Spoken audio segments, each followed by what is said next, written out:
Hi, have you ever tried foster parenting? Oh gosh, this is fun. This is really fun to discuss. I really enjoyed this. I think my first experience, oddly enough, I was 12 years old, and my neighbor across the street had 5 kids under 5.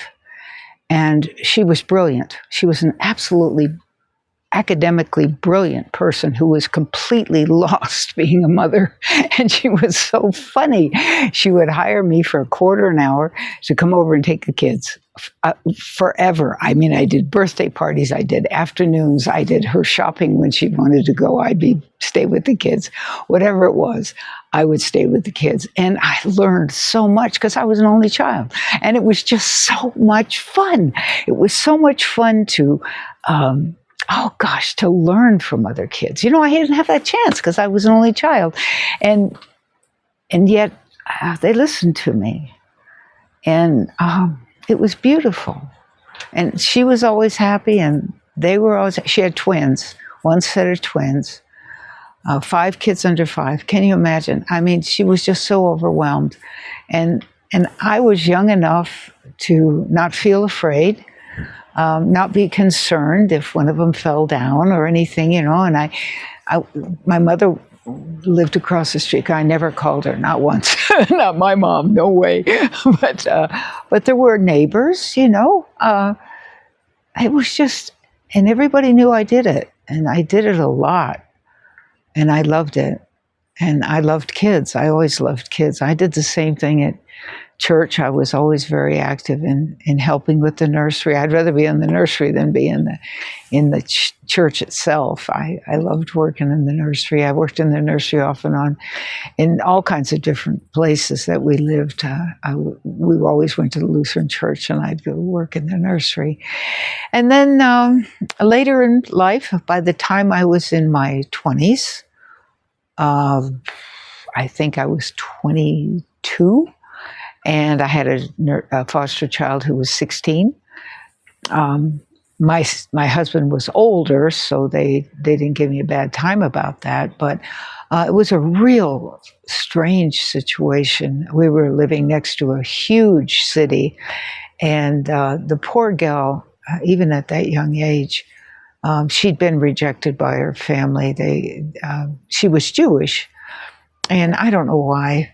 We never got into that because I never went there with her. It's just one of those things. You just, I learned a lot. When she graduated from high school, she called me mom. And I was only a little older than her, but she had been pimped by a guy at a very early age after her parents kicked her out. I never understood it. She was the sweetest thing. And I loved having her in my life. So strange. And later on in life, I've had a lot of different children come and be a part of my life.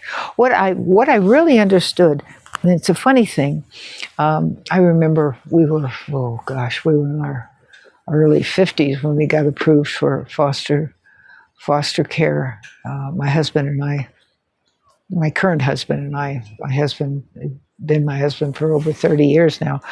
He and I were approved for foster care. We worked a lot with kids during the holidays out on our ranch, and it was great. We learned so much from those kids, and we enjoyed them so much.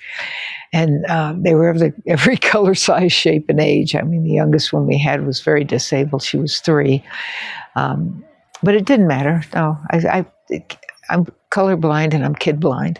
Kids are kids, you know. You just have to love them. I realized that when I started teaching. I never paid attention to what other teachers said about kids. I like to evaluate them on my own, kind of like an animal. And what I wanted to really talk to you about is if you ever thought about fostering kids, first get a rescue animal, dog or cat. Mostly a dog. Cats are different. I don't know cats as well, so I don't want to speak for that. But boy, when you get a rescue dog, especially one that's been really maltreated, the first thing you're going to realize is that they've been beat down, and or beat down to the point that they're nasty. I mean, there's all kinds of behavioral issues that were modeled into children are pretty well modeled in by the age of 5. So we have to kind of figure that the first 6 months of life with an animal has kind of put them together. And certainly by the time they're a year old, they're pretty well modeled into what they're going to be. So when you get a rescue animal that's a year old, a dog, you're going to discover that they have some imprinted behaviors. Okay, well, the same thing is true with children. If they're under 5 years old, they're imprinted with certain behaviors that you're really not going to do a whole lot about without extensive therapy and that kind of thing. But if you're in a foster situation, what you're trying to do more than anything is nurture that child, help that child have some self-confidence. Of course, take care of all the basics, air, water, food, shelter, nurturing, confidence, patience, understanding, reading to them at night, whatever they need. I mean, it has to come from the heart, and it has to come from a place where you're not going to be shocked by anything. That's really important. I think that's part of what made it so much easier for me to work with the widest variety of kids you could imagine, because I was a camp counselor. I've done so many things with kids: Girl Scouts, Cub Scouts, not Boy Scouts, Cub Scouts, Girl Scouts, Brownie Scouts, Senior Scouts, all that kind of thing. I've worked with children. I've worked with kids in all kinds of odd situations where they've been helped in one way or another. And it's about not being shocked. Whatever they say to you, just accept that that's where they are. That's how they interpreted the situation. You can't accept that what they've said is absolute truth. It's how they saw it. Okay, so you need to respond to them in the same way as one who understands how they saw it. And whether it's true or not really isn't important. What's important is how they saw it, and what you need to do, either to be sympathetic, empathetic, kind, concerned, or suggest to them that they talk to someone else and make sure that this kind of situation is under control. Because I know I was a child who was frequently beaten, and I was embarrassed to talk to anybody. I didn't want to show them I was never allowed to go to school if my bruises were exposed. I had to wear clothes that made sure you couldn't see them. But I could have showed them to counselors and that kind of thing. But I didn't, because back then, the early 50s, it wouldn't matter. All you do is get you in trouble with your parents, because nobody would stick up for you. It's just the way it was. It was years later before it really mattered what a child was trying to overcome in their own home. And that's another thing I think is really important. You have a much better chance now, because you could really change a child's life if you've got the help of people. You could also find yourself in a horrible situation when they lie about you. So there's a lot of concern about that too, and I want to warn you that. You have to be warned of that, because that situation can occur. And you've got to be ready to take a lie detector test or whatever they ask of you, because the world isn't as it was. I remember when I was a young girl in the South, always white gloves before we went to town, always, and usually a hat. and always a dress. Oh my gosh, you never went in jeans. And I was a cowboy, a tomboy. I mean, I hated dresses. I just hated dresses. But there wasn't a choice because that's the way you behaved. And as you were walking down the street, if a black person was coming, especially if it was a man, he would immediately step into the street and wait for you to pass by. And inside the stores, there would be water fountains that said colored and white. Oh, yeah. And that was another world, and those are the things you have to think about. If you're thinking about helping with kids, you don't know what they've faced. You don't know what kind of horrible things have happened to them, and things that have been said to them, or things they've been exposed to, because the world is so different. And if you're older and they're younger, and I'm trying to say to you, it's a real adventure, and it can be the most blessing experience you've ever faced.